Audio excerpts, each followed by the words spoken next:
Visiting with the manager of the Casper Oilers, Kalen Hill. And Kalen, thanks so much for taking a little bit of time here. You guys are done with your conference season and now kind of gearing up down the stretch for a little bit of baseball at a tournament. But how do you feel like you're playing right now here in mid-July? Inconsistently. Like sometimes we play pretty good, and other times we struggle. I think a lot of that's the youth in our lineup.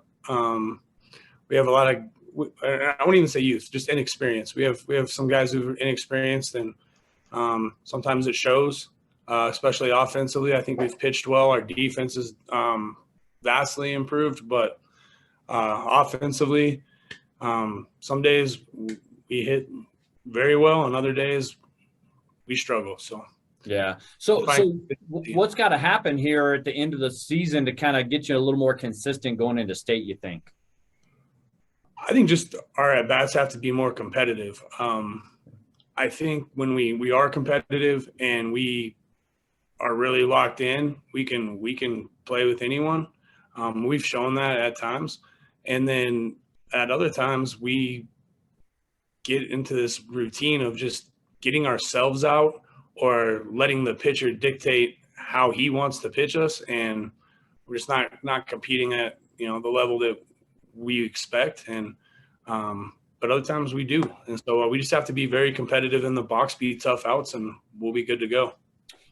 Obviously, you mentioned you've had an experience. I see guys like Caden Wilcox kind of leading your ball club most games at the plate. But have you had some surprises in a good way this year from maybe some unexpected sources? No, I think we've basically got what we've expected. I think Bryce Laughlin's coming on has helped out a little bit, giving us a little more pop in the lineup. But we were expecting Caden, Shane, and Shane Taggart and Grant Nipper to kind of be our leaders offensively, and they have been for the most part.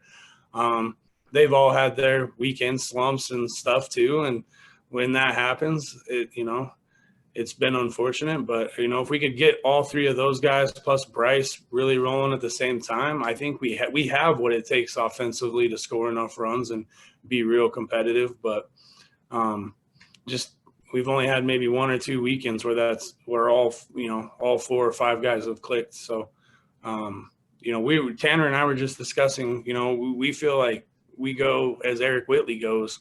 If no matter if he's at the top of our lineup or at the bottom, when he's getting on base, our offense goes a lot better. So,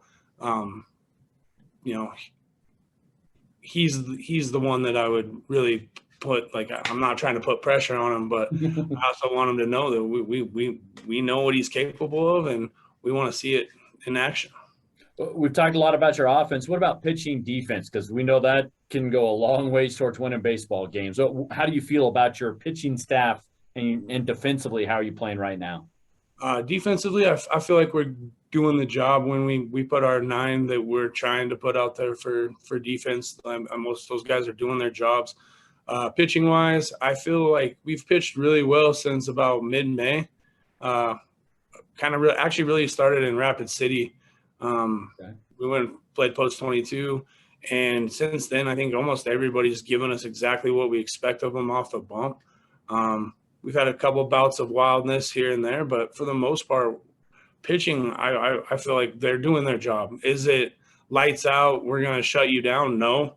But they're doing their job and giving us a chance. I feel like that's probably been the strength of our team when I wasn't necessarily expecting that going into the year. I thought we were going to have to, score 8 or 9, 10 runs, which it's been the opposite. So it's, pitching's been a pleasant surprise. Jake Sides has done really well. Michael Nowakowski, Beckham Stowe, Shane Taggart, Justin Wicks, and Jordan Tharp are our main arms, and they're going out and competing pretty good.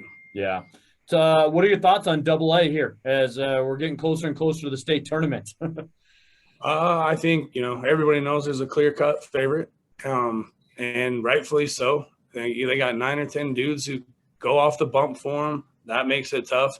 They got a lot of experience in their defense and in their lineup. I mean, those guys, we've been playing against basically the same lineup for 4 years, and they're good. We played them tough a couple times last week. I feel like you know, we're one play away in that first game from, you know, an unfortunate play where the umpire gets hit by the ball and everybody's checking on the umpire and forgets to finish playing baseball from, you know, maybe giving them a little test into the 7th inning. And I think, you know, they're the clear-cut favorite. Laramie's tough. Sheridan's tough. Gillette's tough.